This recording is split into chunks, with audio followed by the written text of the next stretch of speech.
Bom dia, boa tarde, boa noite, boa madrugada também. Bem-vindos ao canal do Apressado. Hoje a gente vai mergulhar num dos maiores desafios da exploração espacial. Como é que se alimenta uma equipe de astronautas em viagens que podem durar anos, como uma missão para Marte? As respostas que estão surgindo, elas são literalmente de outro mundo. Por muito tempo, a comida espacial era isso aí que a gente vê na esquerda. Pacotes e mais pacotes de comida desidratada. Super prático, claro, mas totalmente inviável para uma viagem de anos. O futuro, sem dúvida, é produzir o alimento lá mesmo, no espaço. E essa alface aí da direita, crescendo tranquilamente na Estação Espacial Internacional, já é uma prova de que ter uma horta em órbita não é mais ficção. E o problema com a comida pré-embalada vai muito além do sabor. Com o passar do tempo, as vitaminas simplesmente se degradam, perdem o valor nutricional. E tem mais. Imagina comer a mesma coisa, com a mesma textura, por meses a fio. Isso causa o que os especialistas chamam de fadiga de cardápio, que leva à perda de apetite e pode até causar problemas de saúde. Sem falar que cada quilo enviado da Terra tem um custo absurdo, o que transforma qualquer plano de reabastecimento num verdadeiro pesadelo logístico. E aí fica a pergunta que vale, sei lá, bilhões de dólares e que move toda essa nossa análise. A resposta é bem direta. Não dá para levar tudo. A gente precisa, de alguma forma, produzir comida no espaço. Mas como? Para resolver essa baita encrenca, a NASA, junto com a Agência Espacial Canadense, lançou o Deep Space Food Challenge, basicamente uma competição global para encontrar as mentes mais geniais do planeta capazes de criar comida no espaço usando o mínimo de recursos possível. E a resposta foi incrível, com quase 200 equipes apresentando ideias super revolucionárias. E as ideias são realmente fascinantes. Uma das equipes finalistas, a Nolux, por exemplo, criou um sistema que meio que imita a fotossíntese. Eles pegam o gás carbônico que os astronautas exalam e usam ele para alimentar cogumelos ostra. E o mais incrível? Esses cogumelos não precisam de luz nenhuma e crescem em poucas semanas. Ou seja, transformam um resíduo em comida fresquinha. Já outra finalista, a Enigma of the Cosmos, fez essa fazenda vertical que parece ter saído de um filme de ficção científica, né? No espaço menor que um armário de cozinha, eles conseguem produzir quase 1 quilo de folhas verdes frescas por dia. Isso só mostra a variedade de caminhos que estão sendo explorados, desde fungos que crescem no escuro até saladas espaciais super tecnológicas. Olha, cultivar plantas e fungos no espaço já é um avanço gigantesco. Mas e se fosse possível criar a base de qualquer refeição, a proteína, a partir dos elementos mais básicos de uma nave, como os gases do ambiente? É uma ideia que soa como pura ficção científica, mas que já está se tornando realidade. E é aqui que entra a grande estrela da nossa análise de hoje, o Solen. Ele foi desenvolvido por uma empresa finlandesa chamada Solar Foods e é basicamente um pó super rico em proteína que promete revolucionar não só o que se come no espaço, mas também o que a gente come aqui na Terra. Mas o que é exatamente esse tal de Solen? Bom, é uma proteína completa, em forma de pó, criada a partir de micro-organismos. O processo é bem parecido com a fermentação que a gente já usa para fazer cerveja ou iogurte. A grande diferença é que, em vez de se alimentar de açúcar, esses micróbios se alimentam de gases. Certo? Mas como exatamente se cria comida a partir do ar?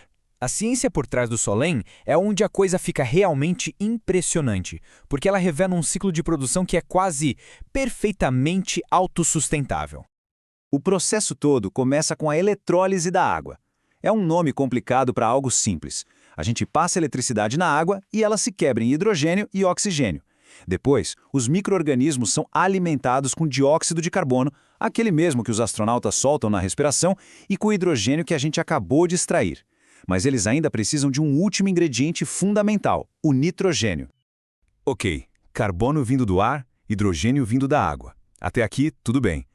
Mas o nitrogênio, ele é absolutamente essencial para criar os aminoácidos, que são os blocos que constroem as proteínas.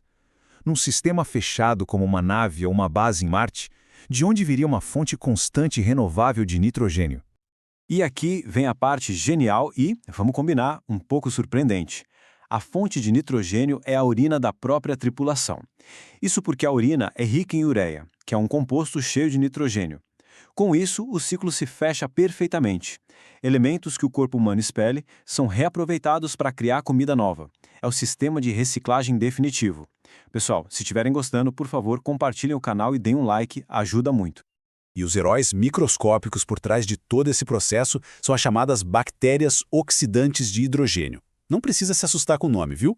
São organismos unicelulares, totalmente seguros para o consumo, que basicamente comem esses gases, o CO2 e o hidrogênio.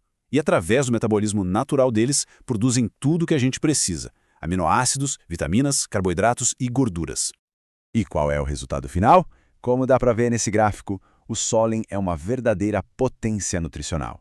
A maior parte dele, 78%, é pura proteína, mas ele também tem fibra, gorduras saudáveis, minerais e um pouquinho de carboidrato. É um perfil nutricional incrivelmente completo. 78%! Só pra gente ter uma ideia, a carne seca tem por volta de 50% de proteína e o pó de soja uns 36%. O Solen deixa os dois para trás, oferecendo uma densidade de nutrientes impressionante com uma eficiência de produção que a gente nunca viu antes. E não é qualquer proteína, não. É da mais alta qualidade. O Solen tem todos os 9 aminoácidos essenciais, aqueles que o nosso corpo não consegue produzir sozinho.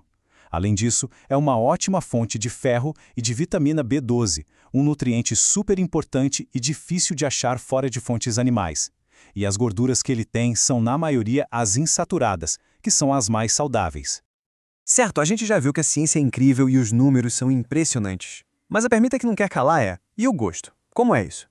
Bom, o Solen foi pensado para não ser comido puro, mas sim para ser um ingrediente super versátil, capaz de turbinar qualquer prato.